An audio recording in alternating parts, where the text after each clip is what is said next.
What got me started in music actually is funny. My mom was like a stage mom, and she was like making me go to like theater camps. So I went to this theater summer camp, and they made us do like jazz, dancing, hip hop, tap dance, musicals. At the time, I was so mad about it because I was like a tomboy, like little girl, and she wanted me to be like in ballet and do stuff like that. So like my first job, she signed me up to work at the Art Institute, and they paid me like $100 a week to like write songs. I forget what they want us to write songs about, but then we would perform it every Friday at like this theater in Center City. So that's how I started like my music background, and then I would just like in choir, of course, like in church and like choir in like middle school, high school, and stuff like that. Some of my influences, I think it would be like Missy Elliott. It was like back in the day, anybody that was like a tomboy, like Left Eye, Avril Lavigne, Pink, Eve, like I like people like that. Um, I like the Cheetah Girls. I told you I was a theater kid, so like I was obsessed with the Cheetah Girls when I was younger.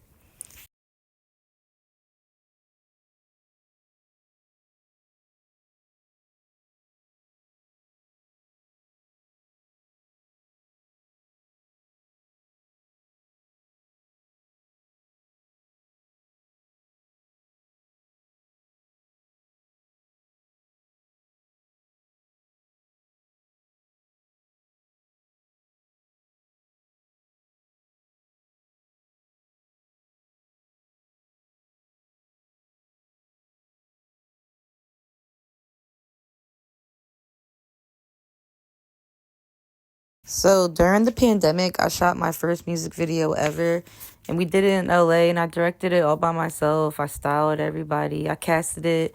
I ended up like renting a car in like this big Airbnb in West Hollywood. And I basically just wanted to be like a GTA theme. The song's called Clap Clap. And basically like I robbed a gas station, and it was based off the like when I went to Puerto Rico during the pandemic, I was like told that we couldn't get no liquor on Sundays because everything was closed. So I told my friends like, let's go rob the gas station, like let's go steal all the stuff.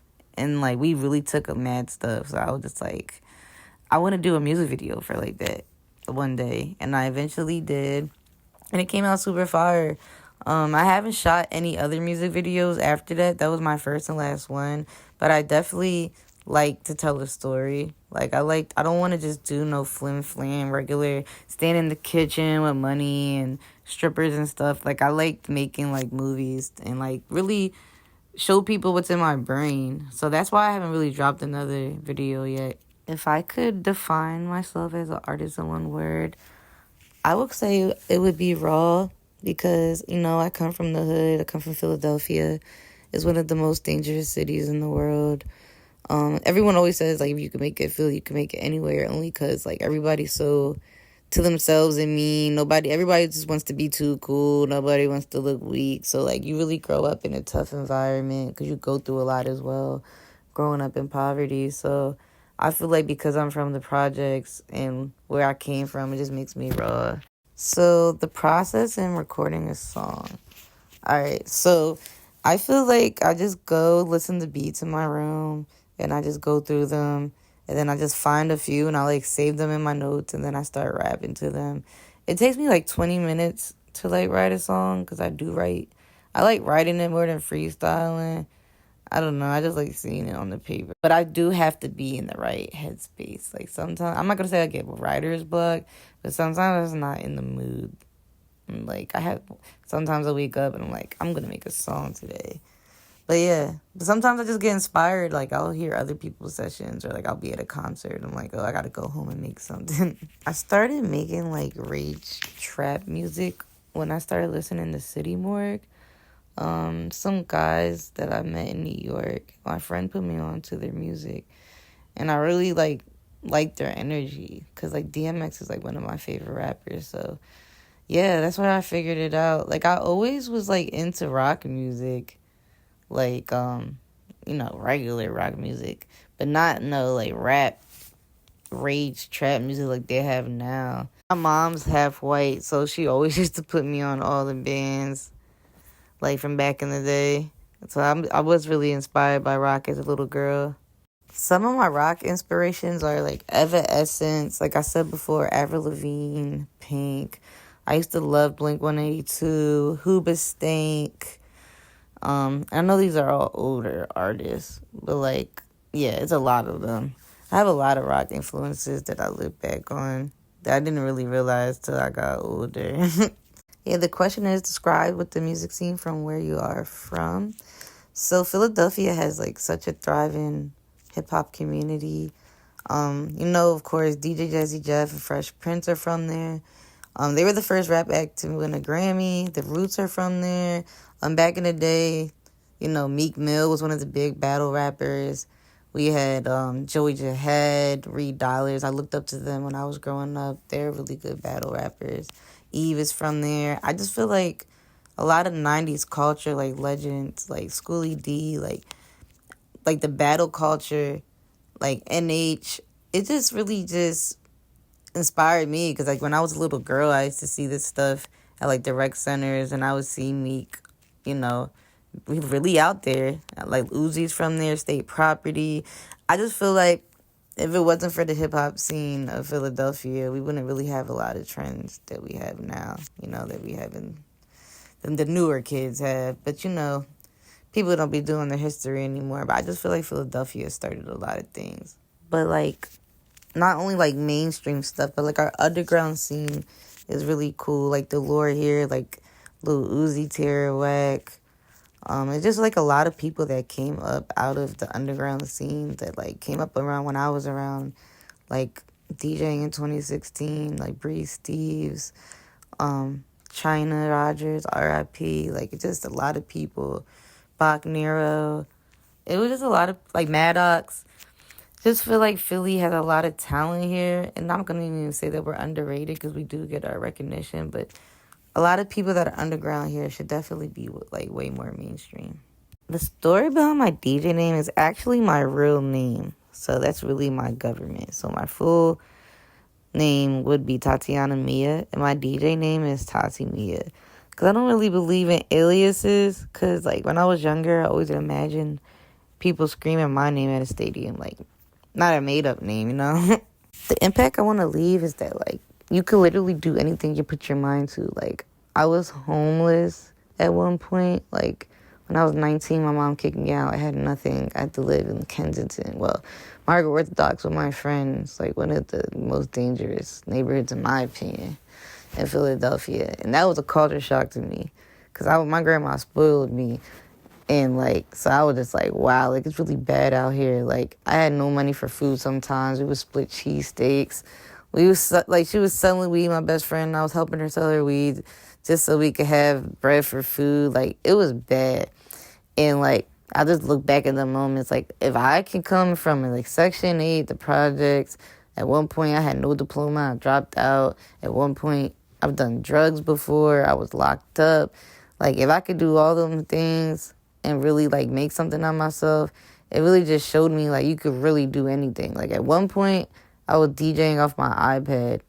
Like, I didn't even have money for a laptop. So, like, I just want to show people, like, if I could do it, anybody could do it. Like, you could really come from nothing, but you got to put your mind to something and believe in yourself and stay consistent.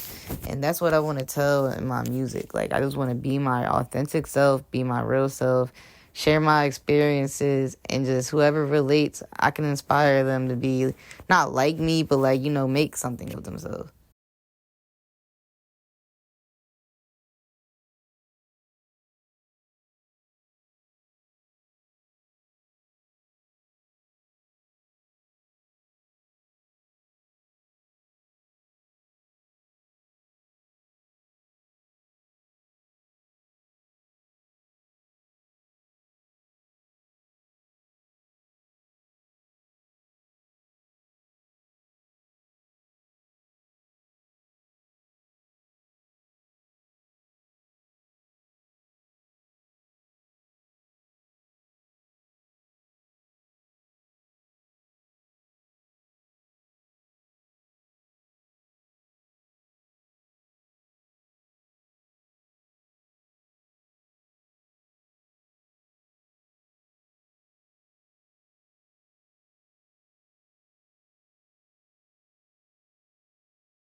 What have I been learning about myself?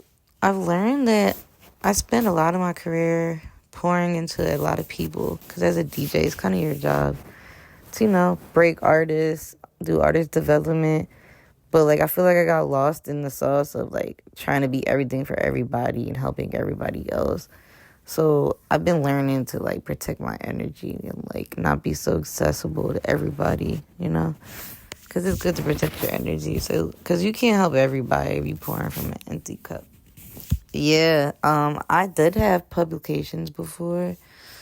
I was in the Source magazine once a long time ago. I don't know if you guys know what that is, but I was hype about that. And then I was in this Philadelphia magazine called Icy Thoughts magazine. I was super hype about that as well. Because I'm like, yo, I'm from the hood. I'm in a magazine. Like, this is so cool. I'm pretty sure other people have covered me, but, like, I've been DJing 11 years. Those are the two that really stick out the most. I recently just recorded Junkyard Sessions. It's, like, at the back of this house in Brooklyn. That was, like, my first live performance, like, singing. Like, I usually practice at open mics because I'm not a singer. But since I've been working on my rock music more, I really been trying to, like, practice and, like, get a feel of, like, with a band. So I wasn't able to play with a band that time, but I had been to open mics and been practicing with a band because that's way more different than rapping. Like, you really have to hear the band and yourself and make sure you sound good. Like, it's a lot. Yeah, I plan on collaborating with a lot of artists because I haven't really took my rap serious. It's only been like 3 or 4 years. So, like, now that I take it serious and I got my, my own sound now, that, like, I'm more comfortable, I'm going to start reaching out more with other artists. Because I just wanted to perfect my craft. I didn't want to just be reaching out to people and just linking up with people just for the clout. Like, I'm like, let me feel comfortable with my art before I start hitting people up. Like, yo, let me get a feature. My advice for artists going in the music industry is to know the music business. Because if you don't know that, you're screwed. And to stay consistent and stay authentic. Do not let people change you no matter what they tell you. And literally just mind your business and focus on you. Don't let people get you wrapped up in stuff that's not going to make you no money.